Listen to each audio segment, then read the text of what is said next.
तुम्हाला एक खूप इंटरेस्टिंग असा नॅचरल सिलेक्शन आणि इव्होल्युशनबद्दल एक्झाम्पल देते आणि ते आहे इंग्लंडमध्ये होणार. इंग्लंडमध्ये आपल्याला एक उत्तम उदाहरण दिसून येते की तिथे नेचरनी कसं कोणाला सिलेक्ट केलं आणि पुढे त्यांची रेस कंटिन्यू राहिली आणि नेचरनी कसा त्यांना साथ दिला.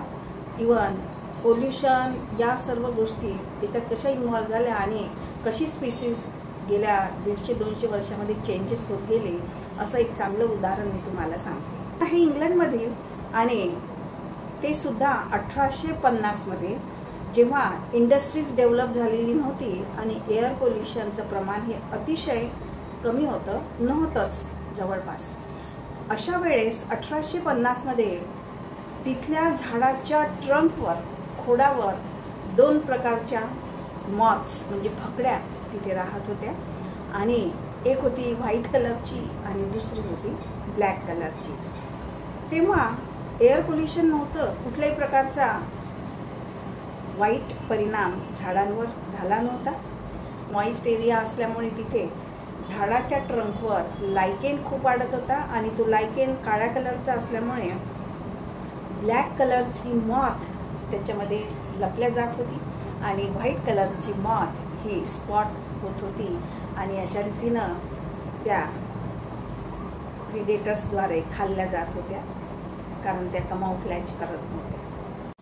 ही गोष्ट साधारण इंडस्ट्रियलायझेशन होण्याच्या आधीची गोष्ट आहे आणि त्यावेळेस काळ्या ट्री ट्रंकवर काळ्या कलरच्या मॉथ ह्या जास्त संख्येने वाढत गेल्या आणि त्या मानाने पांढऱ्या कलरच्या किंवा फेंट कलरच्या ज्या मॉथ होत्या त्यांची संख्या मात्र हळूहळू कमी होती. त्यानंतर असं ऑब्झर्व करण्यात आलं की 1950 मध्ये असं लक्षात आलं, असं दिसायला लागलं की अचानकपणे काळ्या कलरचे ज्या मॉथ आहे त्यांची संख्या अतिशय कमी झाली आणि फेंट कलरच्या व्हाईट कलरच्या ज्या मॉथ होत्या त्या मात्र जास्त संख्येने दिसायला लागल्या सेम एरियामध्ये.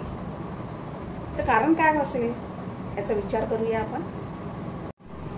त्यानंतर 1920 मध्ये परत त्याच एरियामध्ये ऑब्झर्व करण्यात आलं की डार्क कलरच्या ज्या मॉथ होत्या अचानकपणे त्यांची संख्या जास्त झाली आणि व्हाईट कलरच्या ज्या मॉथ होत्या त्यांची संख्या अचानकपणे कमी झाली. अगदी उलट झालं आणि त्याचं काय कारण असेल तर ते नंतर आपल्या लक्षात आलेलं आहे. 1850 मध्ये तेव्हा वातावरण अगदी शुद्ध होतं आणि त्यामुळे तिथलं कुठल्याही प्रकारचं एअर पोल्युशन नव्हतं आणि शुद्ध असं ते एन्व्हायरमेंटमध्ये ट्री ट्रंकवर लायकेनची ग्रोथ होत होती कारण लायकेन हे अतिशय शुद्ध एअर कंडिशनमध्येच ग्रो होत असते आणि म्हणून त्याचा आज उपयोग केला जातो की ते इंडिकेटर म्हणून एअरची क्वालिटी बघण्यासाठी आपण लायकेनचा वापर करतो इंडिकेटर म्हणून. आणि त्यावेळेस त्यांना ते माहिती झालं वातावरण अगदी शुद्ध होतं आणि त्यामुळे तिथे ट्री ट्रंकवर लायकेनची वाढ होत होती आणि तेच इंडिकेटर होतं तिथल्या शुद्ध वातावरणाचं. आणि लायकेन हे डार्क कलरचं होतं, डार्क ब्राउनिश ब्लॅकिश कलर आणि त्यामुळे काळ्या कलरच्या मॉथ त्याच्यावर इझिली लपल्या जात होत्या आणि व्हाईट कलरच्या मॉथ स्पॉट आउट होत्या प्रिडेटर्स आणि त्यांची संख्या हळूहळू कमी झाली. आणि अशा रीतीनं पुढे पोस्ट इंडस्ट्रियल एरिया जेव्हा तो झाला किंवा पुढे इंडस्ट्री डेव्हलप झाल्यानंतर त्या वातावरणामध्ये एअर पोल्युशन वाढलं आणि तिथली एअर क्वालिटी लो झाली आणि त्यामुळे त्या एरियात लायकेन हा कमी होत गेला. लायकेन कमी होत गेल्यामुळे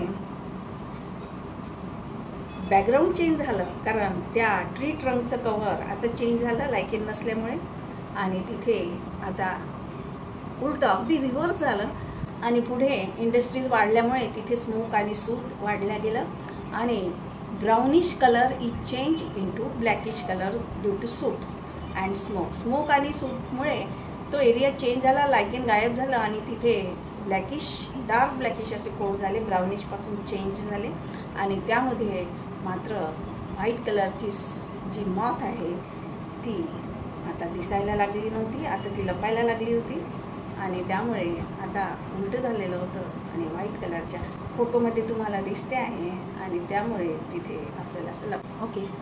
thank you very much. Bye bye.